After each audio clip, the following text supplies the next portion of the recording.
pretty much everything. I don't know. So, anyway, so he's probably one of the favorite principals I worked for.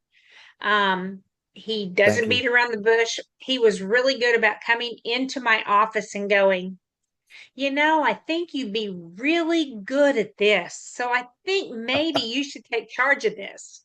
I mean, how do you say no to that, guys? So, he's here tonight to talk to you about getting hired. Like, what do you need? What kind of skills do you need? What kind of things do you need to bring to an interview? And so, anyways, I'm going to turn it over to Mr. Perkins and let him go. And they've got And questions for you. So, thank you, when you Julie. get And to it's so that good point, to see you. You're such a special counselor. I mean, we're somebody that always was working for the best interest of kids, always. And, thank you. I probably went to you one too many times, probably two too many times to ask you to do something, but I did it because I knew you would do it well. So I'm glad to be on here. And, I've got a range of experience in education, just a little bit about myself. I've got a daughter, roughly probably Shelby, looking at Shelby and probably Aaron, both of you all's age. She's 25. She's teaching elementary school. So she stepped in where I left off. And then I've got two other daughters, one in college and one a senior. Um, so that's a little bit about my background at home. In education, I spent 32 years in JCPS, 33 if you count a year of substitute teaching. And I taught high school, was a guidance counselor in high school for 4 years, senior counselor 2 of those 4 years, and that's always a tough it's always in the high school ranks a tough assignment because you're responsible for getting seniors across the finish line, graduating onto college. I love being a counselor, but the opportunity came for me to be an assistant principal and a principal. And so I spent 10 years at Southern Middle School, later Olmsted North, and then another 11 at Wilder. And one of the unique things about me is that most people that you talk to, they'll spend their whole career in whatever level they teach or get started in. A lot of people in high school begin their career, end their career. A lot of people begin it in high school and maybe dabble in middle school, but you very rarely see people that are in elementary, middle, and high school. So I was at all three levels, and kind of gives me a very unique perspective on all of the roles at those particular levels, to be able to help you with questions that you have. So that's a little bit about myself, and I won't belabor the point. I'm retired now and spending my time, not really sitting on my duff. I'm still working, doing some things, and helping kids. But whatever questions you've got, I look forward to answering. So, Bill, when they come to interview, what do they need to have with them? Well, I would make a point to ask the principal that they're interviewing with what they would like for them to bring. Because sometimes if you bring a big binder and they don't want that, that can be annoying and just kind of get in the way of things. I would ask them, I would be straightforward and say, what would you like me to bring, to the interview with me, and see what they say. If they say they want to see, some evidence of their work, things that they've done, then I might bring a portfolio or something. I think most cases they're going to ask maybe to bring a resume or something like that. But I would ask on that question.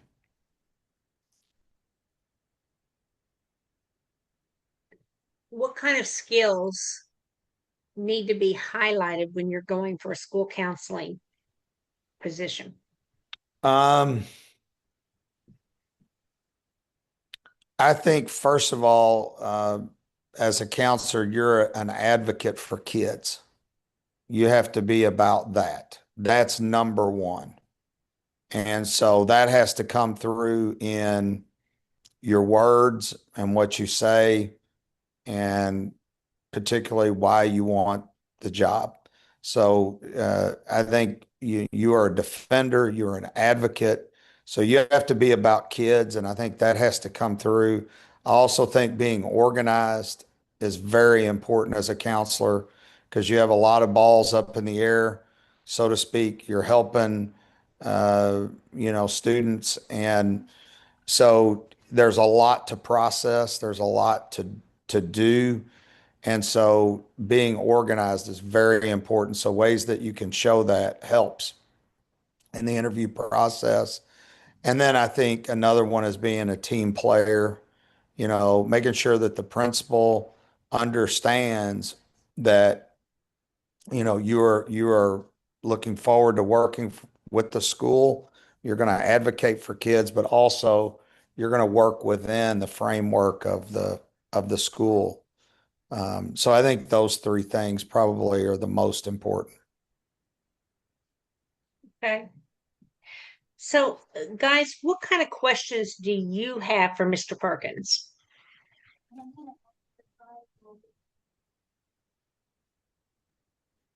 I have a question about, I know that you just highlighted some of the skills that a counselor um, would need. Is there anything specific that you look for when you're hiring a counselor?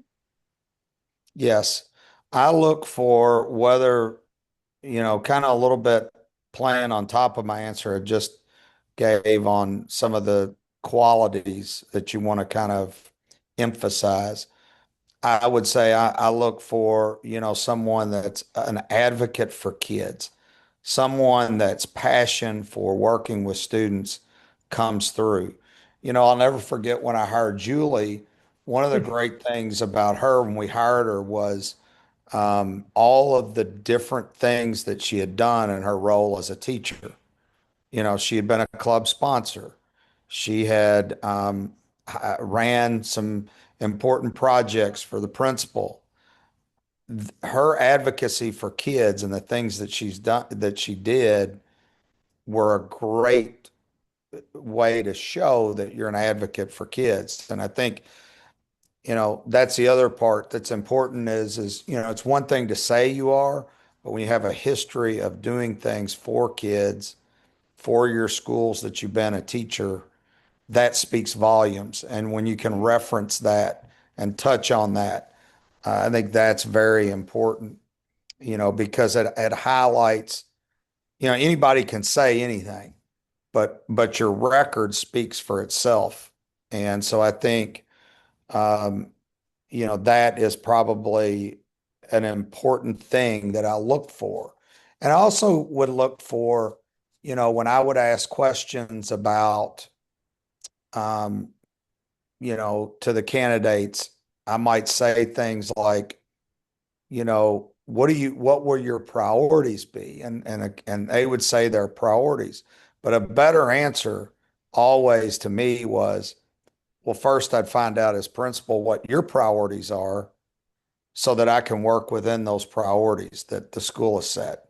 That lets the person know that you're going to work within the framework.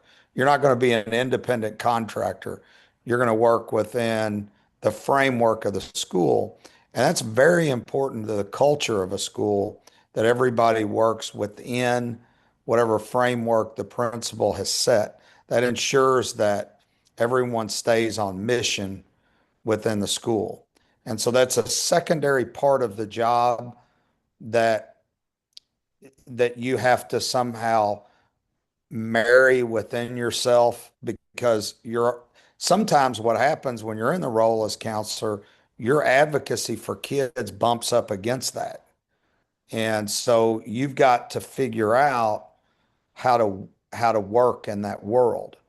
And you always you're always going to advocate kids for kids. You're going to always put kids first, but you just have to think about how you are doing that and how you're going about that. So I think those things are very important. The other thing is if you come into an interview, how you are dressed, your appearance, whether you are on time, what you bring in with you, how you kind of carry yourself speaks to your organization without really you having to talk about your organization, So those things kind of come through. So I would make sure that you were ready, prepared, that you looked the part, that you have good experiences in helping kids, not only as a teacher within your classroom, which is certainly important. You're going to want to point to that, but other things within the school that show how you um, are an advocate for students. I hope that answers that question. Yeah, when you go into a interview for a school counselor, you're not going in to meet with the principal. You're going in to meet with a team. That's right.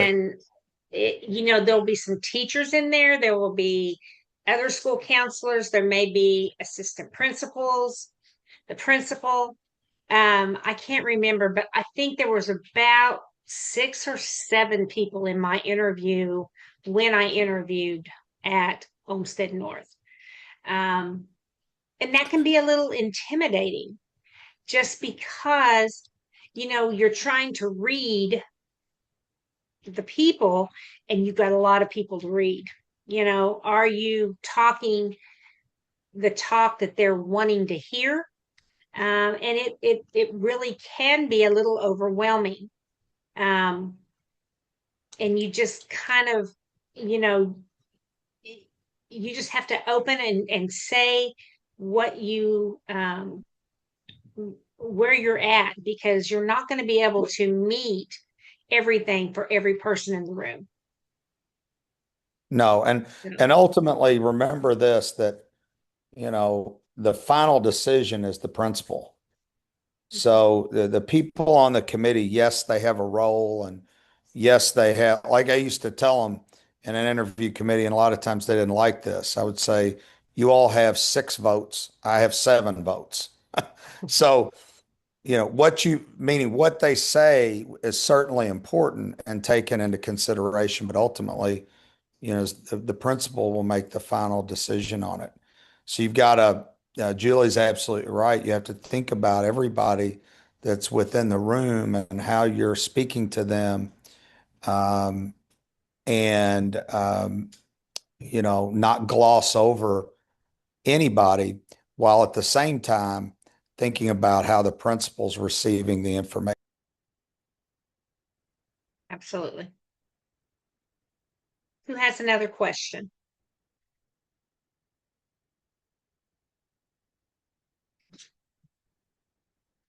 I have one.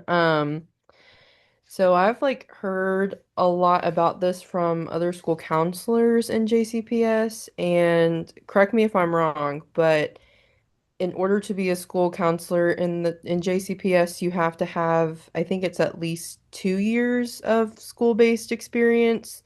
And so, kind of as someone who doesn't really have that experience prior, what would you kind of recommend for like maybe some roles or responsibilities that we can do in order to get that experience before we can be hired as a school counselor?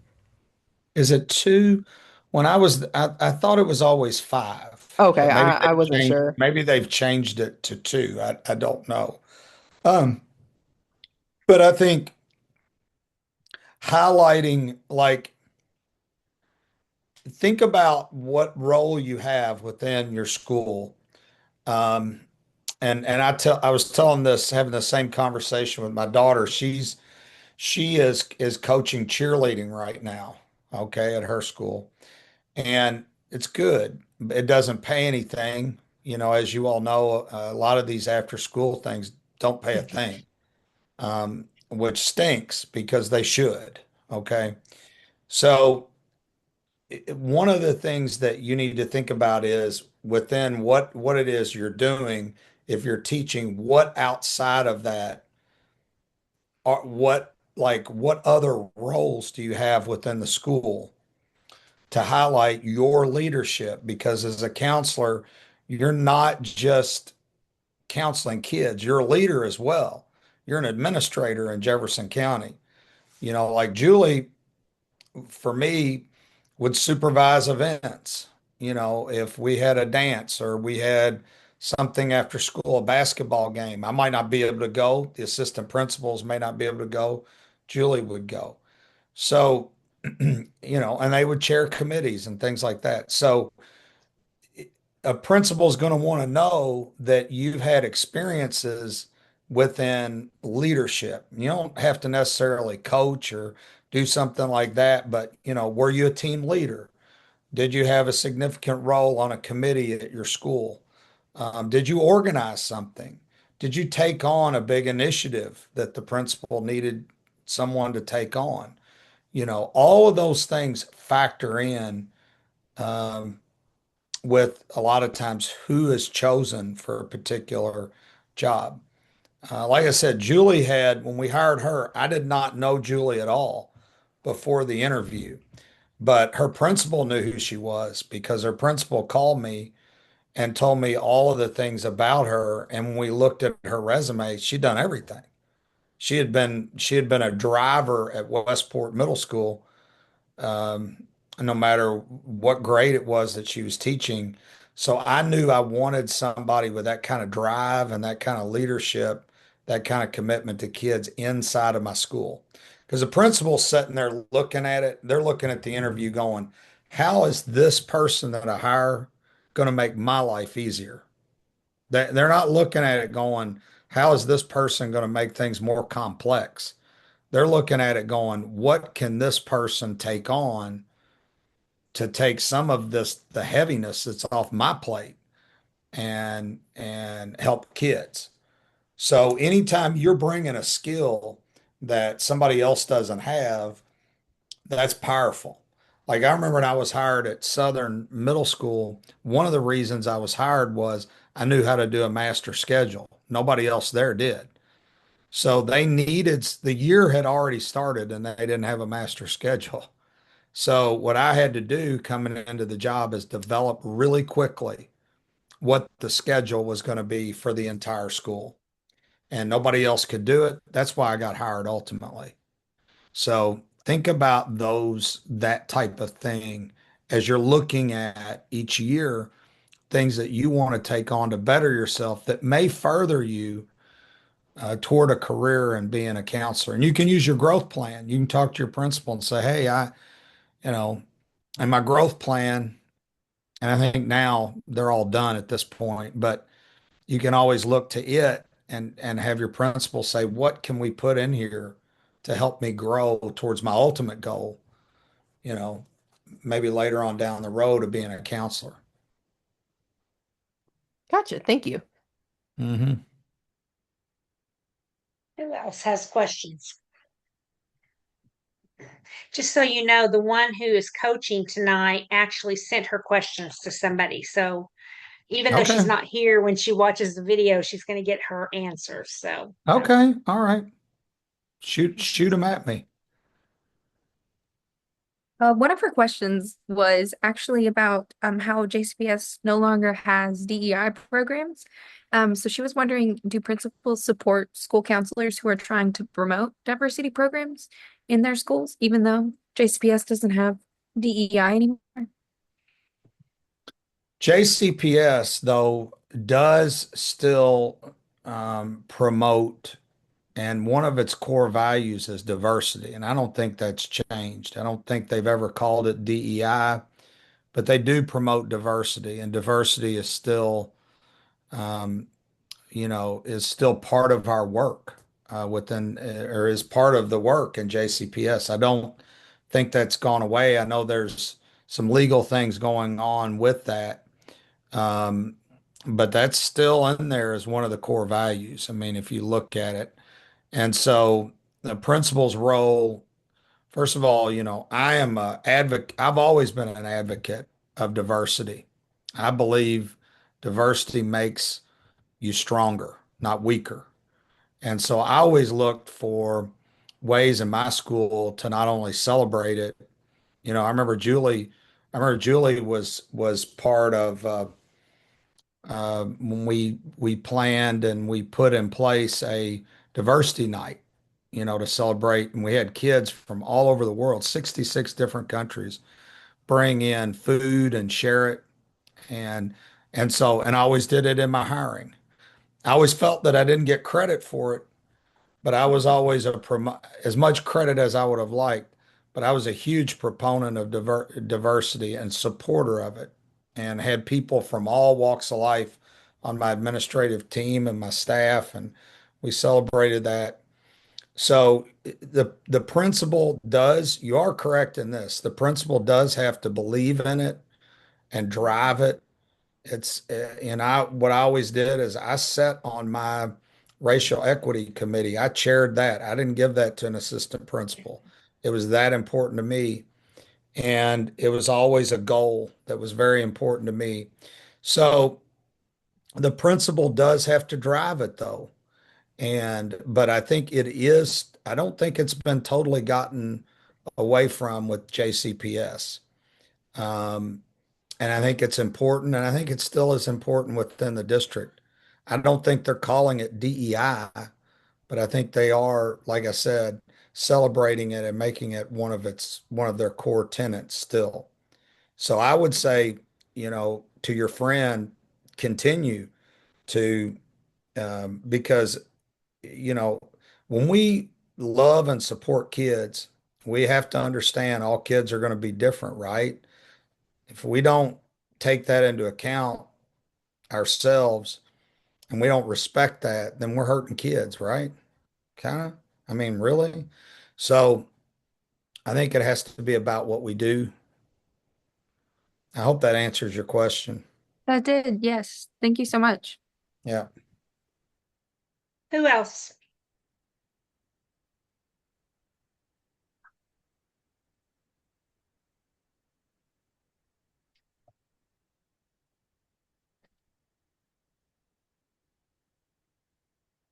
I know she doesn't have any sound, so she's supposed to be putting her stuff in the chat. So I'm waiting to see when she does. Okay. Um, so Sorry about that, Shelby.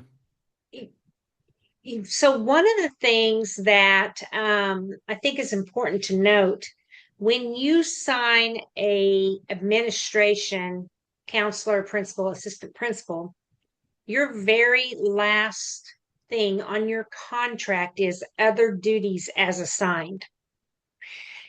And I will tell you, there are a lot of other duties as assigned. And so, Oh yeah.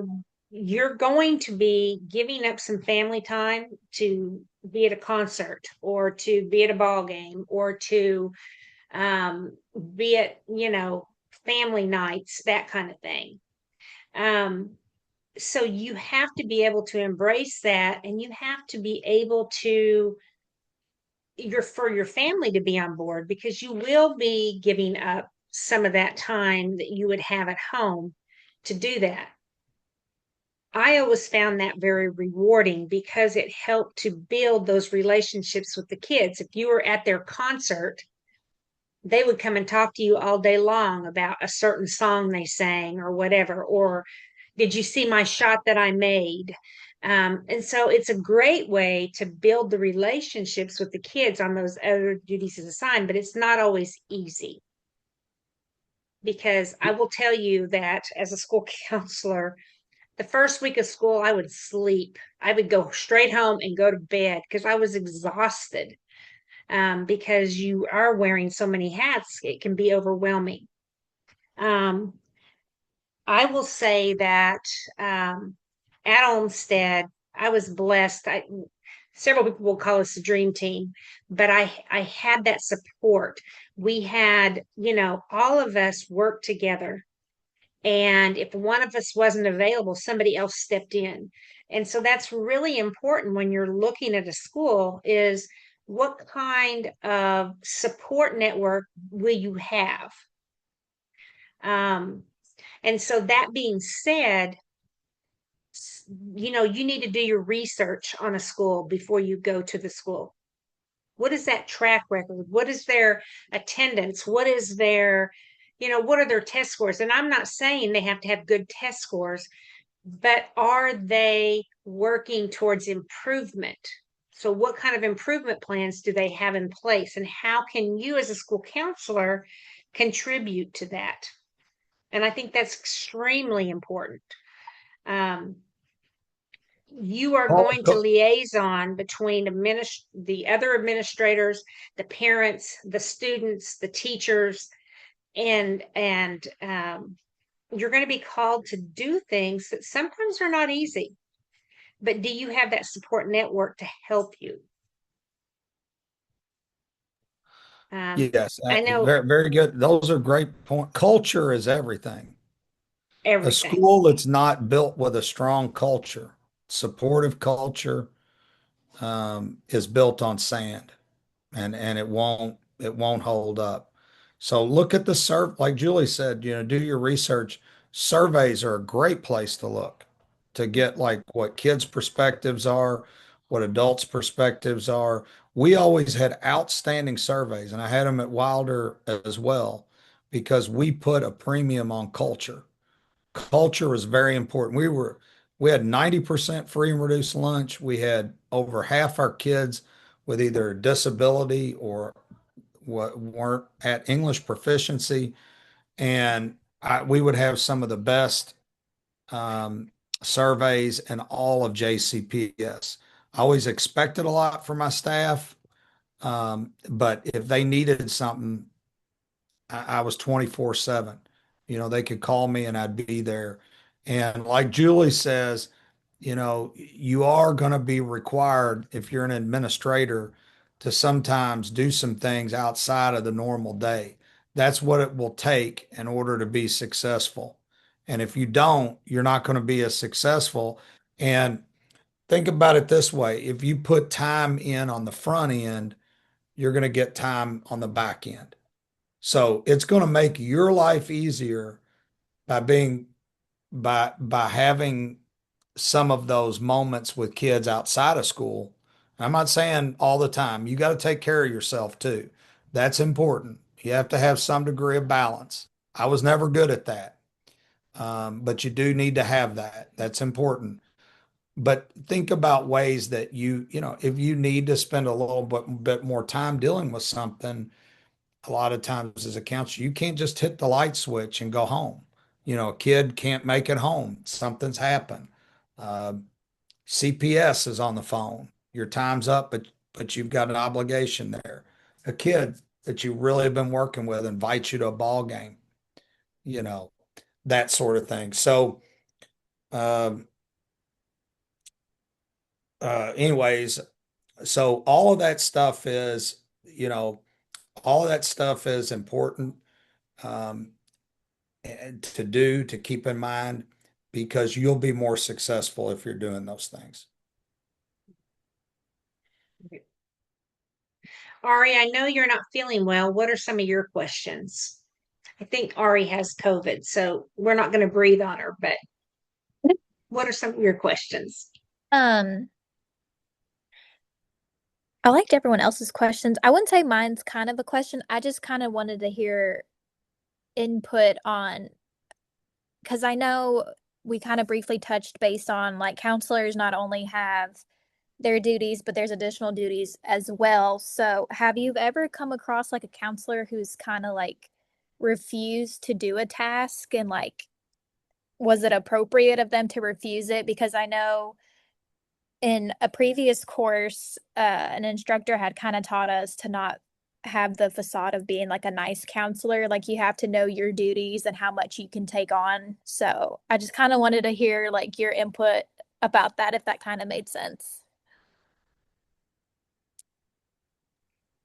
Most counselors are, and here's one thing I'll say is whoever your professor is, there's some degree of truth to that, but you have to be careful with that as well because it's not going to go over well with your boss or your principal if they're asking you to do something and you're saying, I'm not doing that. I got to draw the line somewhere. Because I've kind of had that happen and it didn't go over real well. While at the same time, you can't be saying, I get you can't be saying yes to everything. Just, you have to have some common sense when dealing with situations like if it's an emergency or it's a critical situation where all hands are on deck, you're needed. You got to get in there and do it. If it's a serious situation dealing with a kid or something like that. Um, I have I've had really the pleasure most of the time. The counselors that I've worked with are very good. They're very giving people. They would kind of jump in, most of them, whatever is needed. I maybe a few I've had that, you know, didn't do the job as well as maybe they could, but I haven't had many that I can think of that have just flat refused to do things, you know, all of the time. Um, and as I guess, you know, sometimes what helps me, but also works against me is I once was a counselor and the role has changed a little bit. And so by me being a counselor before, I think sometimes I have very high expectations of someone in that role because I had high expectations of myself when I was a counselor. And I did the counseling, the supervision, the administrative stuff. You know, I did all of that. And so I probably really expected any of the counselors that worked for me to do all the things I did. And so, you know, I had really high expectations. That being said, I always try to take care of all of my people. So if you did things, we would make sure if there were things that were coming up that you needed support with, we would support you. Um, so I just think, um, kind of roundabout and back to your question, I think you do need to, like, if your principal has you evaluating teachers and things like that, you know, things that aren't in your role, yes, you know, speak up, but there's a time and a way to do that, you know, um, and it's not during an emergency where all hands are on deck or where a principal is trying to sort out supervision. You know, hey, I need you to cover the cafeteria. Wait a minute, I don't do cafeteria coverage. You know, I'm a counselor working with kids. That won't go over well, I promise you. But if it is a job or responsibility, um, that you know you don't feel is within the line of your job responsibilities, then go and meet with the principal and talk to him about it and make sure that you're respectful how you go about it and make sure you know you have a good way to present to them. I will say this, that counselors are very giving people normally. Like, you got to have a big heart to be a counselor. You got to care a lot. And I see this happening, counselors jumping in, giving all of themselves and wearing out. And you don't want to be that. I don't want any of you here to be that. So you do have to have some degree of balance. And I think, you know, it's a tricky proposition. You know, it's hard to describe how to do it. You just have to get a feel for taking care of others while also finding ways to take care of yourself in the right sort of way. Does that make sense? Yes. I feel like I'm And all over the place. And I'd have that's that okay. same, my daughter's thinking of being a counselor. I'd tell her the same thing as I'm telling you. And I will say, if you have a good administrative team, they're going to be aware when you're burning out. They're going to, there might be a night when I was scheduled to do something and I was just exhausted. And another one of the administrators would come up and say, "Hey, why don't I do this tonight and you do this tomorrow or the next day?" And so I think it's important that as an administrative team, counselors, principals, assistant principals, you guys are very aware of each other and what your needs are, because he's right. Counselors are not good at saying no. Um, yes just kind of comes easy, but at times somebody else needs to say, no, I think you need a break. You need to go home tonight. You need to rest and come back tomorrow so you can do what you need to do. I will also say, I've heard counselors say, well, I don't think it's my job to be in the cafeteria at lunch. I don't think it's my job to be out meeting the buses. But I will say the cafeteria is a great place for you to make those connections with kids. You can meet them there, you can laugh with them, you can talk with them, interact at a time that's not in classes, not between classes. And then the same thing, and I may have told you guys this already, but another counselor and I, the eighth grade counselor and I, we were in an admin meeting, and I said, or she said, I can't even remember which one of us said it, but anyways, said, we're getting a lot of referrals coming off the bus. Why don't you let us go out there and meet the buses? And it lowered our referrals in the building because we were de-escalating kids as they were getting off the bus after having a rough ride, getting in a conflict with the kid, having a conflict at home before they even left. And it made a difference. Yes, we froze our patooties off and we begged for him to get us a space heater, which he never did, but it was worth it because those kids, we would have to run them in the building some mornings to go eat breakfast. They wouldn't leave us alone. They just kind of like surrounded us. But it made a difference. And so sometimes those things that you think won't make a difference.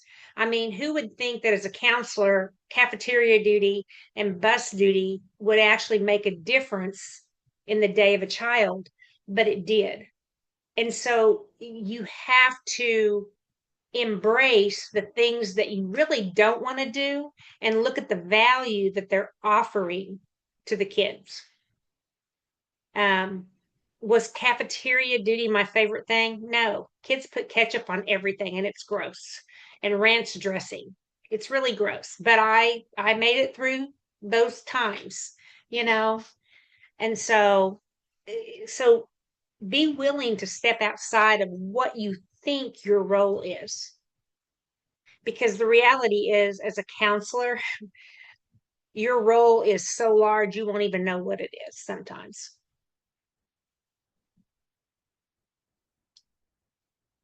Who else has a question? Erin, do you have another question? I do. I was wondering because I know that Taylor had mentioned the years of experience that's needed for JCPS, and then we're talking about how like that's like the experience is what helps you be like such a great counselor. As someone who's starting, like I've some leadership experience under my belt, but what do you what do you recommend that I know that you had also, sorry, it's kind of like a combination of all of the questions, I guess. Just what is it that, as somebody who doesn't have much experience, what are you looking for as well? Before I answer that, though, I've got to find out who's in here that's Ron or that Rhonda Hedges is their mother. Who is It's that? me. Oh, I love your mother so much. She is such a great person. She just texted me and said she heard my voice. I love that lady. Yeah, she called me. She's like, "Is that Bill?" And I said, "Yeah." She saved my butt when she was a principal at some times in some places. I'll always be grateful. Yeah, your mom's a great educator, somebody I got a lot of respect for. So to your question about could you kind of the tail end of that, you're asking someone that doesn't have a lot of experience what I would be looking for. Am I answering that right? Yeah, like a new counselor, what is it that as a new counselor that you would look for? I mean, of course, somebody with all the experience, but um, I don't, you don't have that starting out. Right. I know it's a little bit more difficult when you don't have the years in. Julie, for example, like I was giving her example, she'd been at it for a while as a teacher.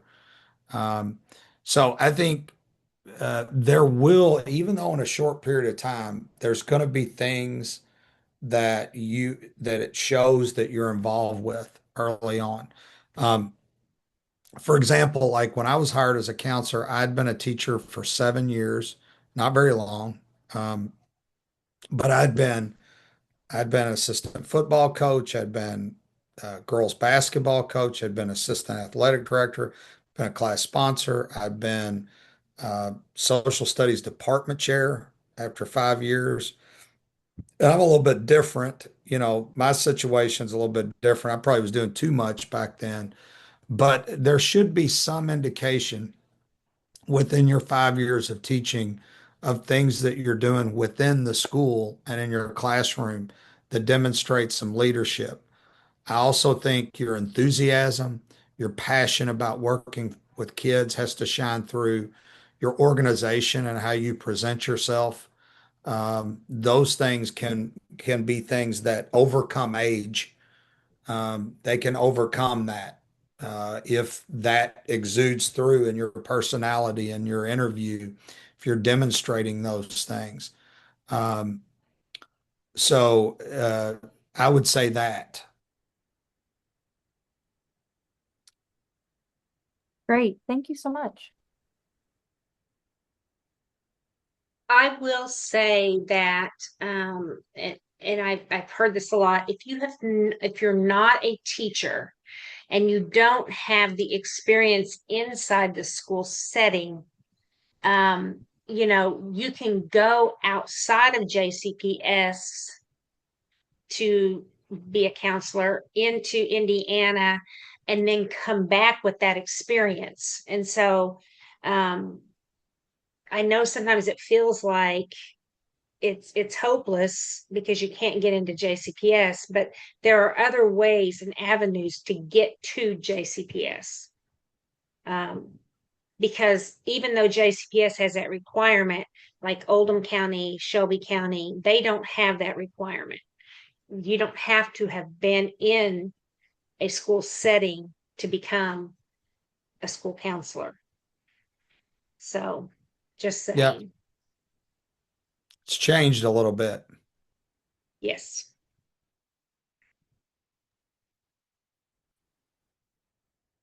Um, Taylor, do you have any other questions? Yes, and it kind of relates to Erin's first question that she asked in the beginning, but um at my practicum site, I think both of the school counselors were internal hires, and I've kind of seen that pattern even outside of school and counseling where everybody's kind of internal hiring.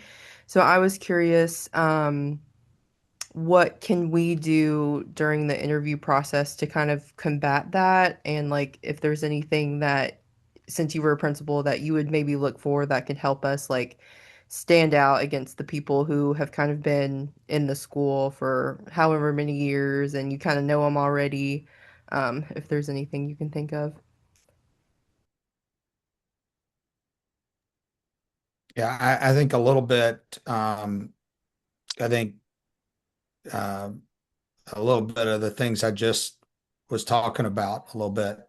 The passion, the your enthusiasm for this job, and why you're in it to help kids, and how you are going to be relentless in your advocacy. That passion has to come through. And I think you can level the playing field with that, with how you present yourself in a very organized and succinct fashion with the principal. Um, I think if you have some knowledge of like services and things that are available for kids to be able to share with the principal, again, going back to what's going to make their life easier, what's going to be beneficial for them to hire you that sets you apart. I think those things can sometimes work to help you overcome the experience factor. And like Julie mentioned a little while ago, I'm kind of an old hat and things are changing all of the time. And used to be like these jobs were tough to get. Like you almost had to know somebody and give blood to get it. Okay. Mhm. And it's not like that anymore. There's just not as many people going into the profession. So it gives you a good opportunity uh, to get in there. Um, so I would say those things help you. I was impressed. We hired somebody, they have now mental health practitioners now in schools that in the same role as a counselor, but they are involved with counseling mental health services to folks. And a lot of them get a jump on that position with their knowledge of outside services and how to their connections to benefit kids. So as many of those as you can bring to the table help. Yeah, thank you for that insight. I think, yeah, MHPs are starting to become a big thing now, and I think that I was kind of like considering that since I don't have the 5 year experience. So I think that's a good positive outlook on it.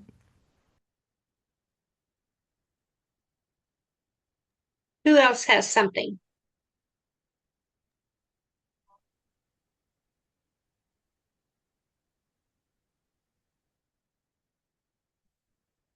Any other questions, Ari? No, I think everyone kind of had the same questions I had. So, Okay. How about you, Erin? We covered all the ones that I and Jamila had. Okay. Taylor? Yeah, I have one more. Something that I kind of saw was kind of, is there any differences between elementary, middle, and high school, um, kind of interviews? Are they looking for different things? Yes, a counselor in elementary is totally different, in my view, than a counselor in middle. And a counselor in middle is totally different from elementary and high school, and a high school person's totally different. So they do share some commonalities. You know, they're all advocates for kids. They all are going to meet and help students. Probably at the high school level, they're going to be more, they're going to be there to help and they're going to be there to counsel, but they're more there helping with credits and opportunities for kids for post-secondary education. Middle school, there's a lot of developmental stuff that's going on in middle school. So there's a lot of unraveling and unwrapping of things in middle school. Lots of feelings, lots of, yeah, as I like to say in middle school, you'll have a kid that's like no taller than, my golf putter in my bag that's in sixth grade. And then you'll have another that's like 6'2" and a man that's in eighth grade. And so they're all over the middle school. Like it's like work. And Julie's nodding her head because I saw her unraveling a lot of things, getting kids settled down, getting kids, so I think there's a lot more of that kind of stuff counseling in middle. And then in elementary, they're itty bitty. A lot of it's guidance. They're doing guidance instruction. They're trying to teach kids about things about themselves and bullying and things of that nature. It's more learning oriented, developmental, and it's also you're dealing with little babies. Even though in middle school there's babies too, but like they're babies in elementary. And so just a little bit different there. And usually there's only one counselor in elementary. And in middle, you've got a team. In high school, you got a team and you can help each other.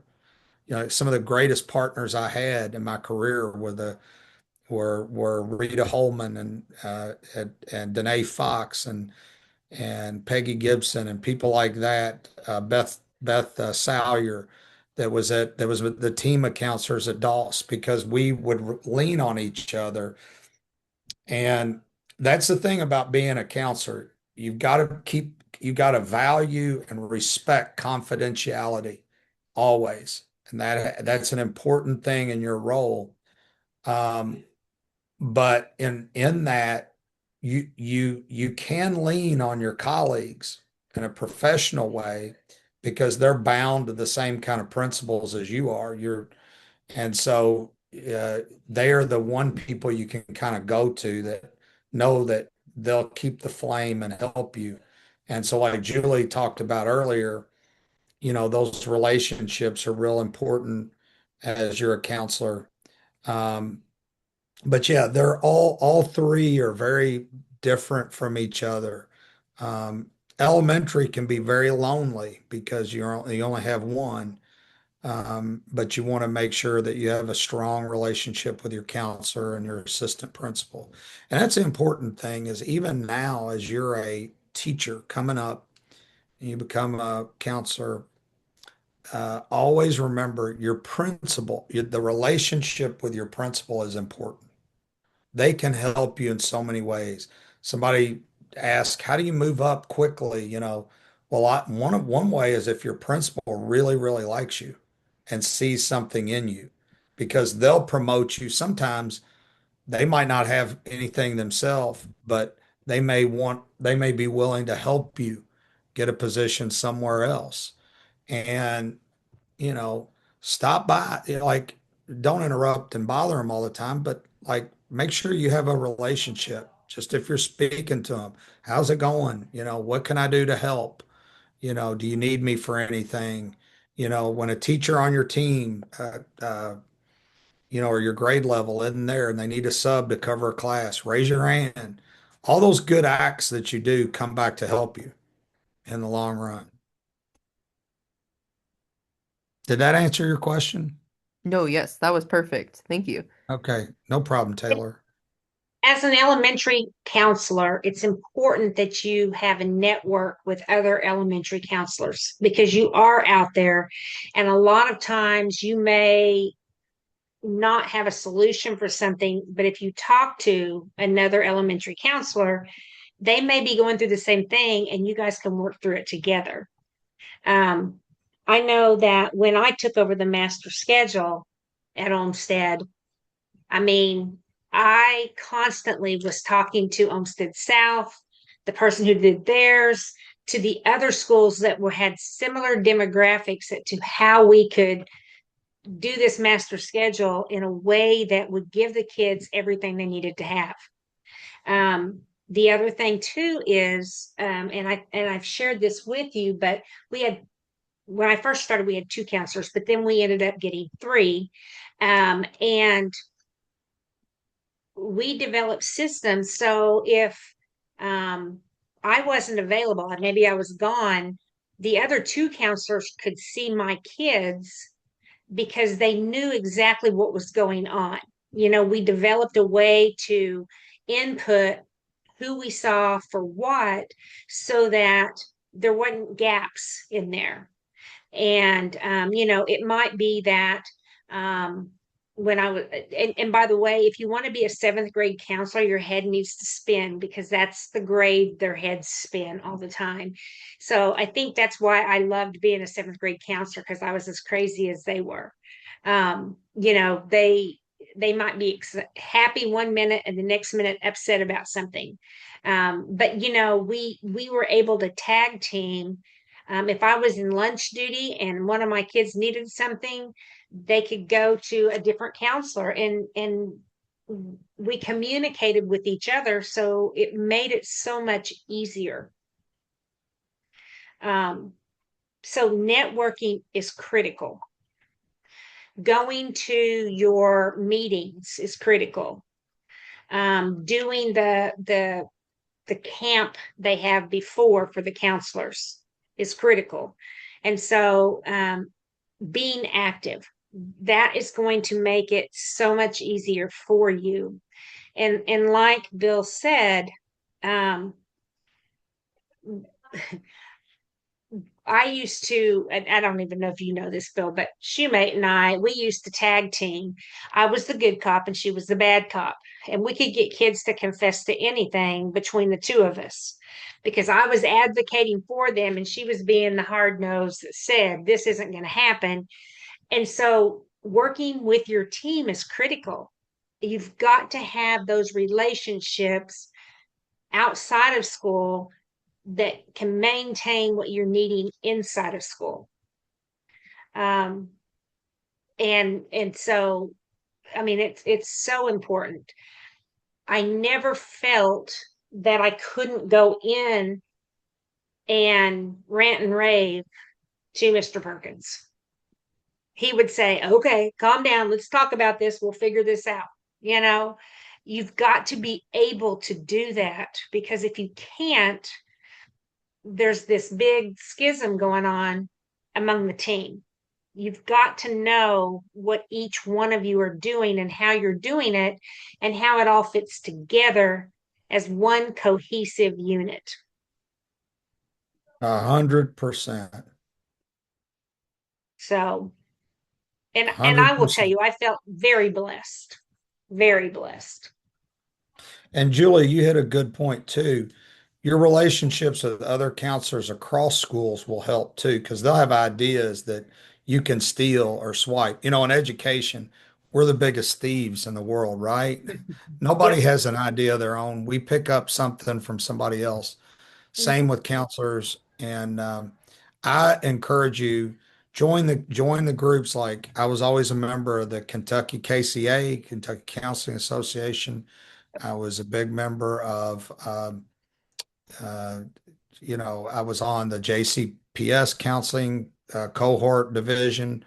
All those things give you great opportunities. Absolutely. Does anybody else have any questions?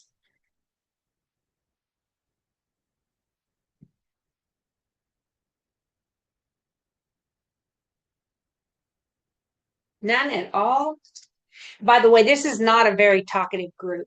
I'll just let you know that. I've had to assign them the discussion board because they don't want to answer questions in class. Um, all right, guys. So it's important for you to remember what's coming up next week. Bill Diane Herrick is going to come and do crisis response and interventions. She's going to talk to the class. So they're blessed. And by the way, today's Diane's birthday. But so 2 weeks in a row, they're going to have two very knowledgeable people. And I'm excited about that. Um, anything that you guys need to finish turning in, please get it in. Your phase 4 is coming up. And if you guys have any questions, you can reach out to me anytime. Okay. Thank you very much. Sounds good. All right, guys, I'll let you go. Julie, thanks for the opportunity. Good luck to everybody. Great to be with you. Thank Go, you. go Thank for it. you. We need great counselors. Go for it. Yes, sir. Absolutely. So, all right, guys, talk to you soon. All right, Bye. bye. Thank you. Thank you.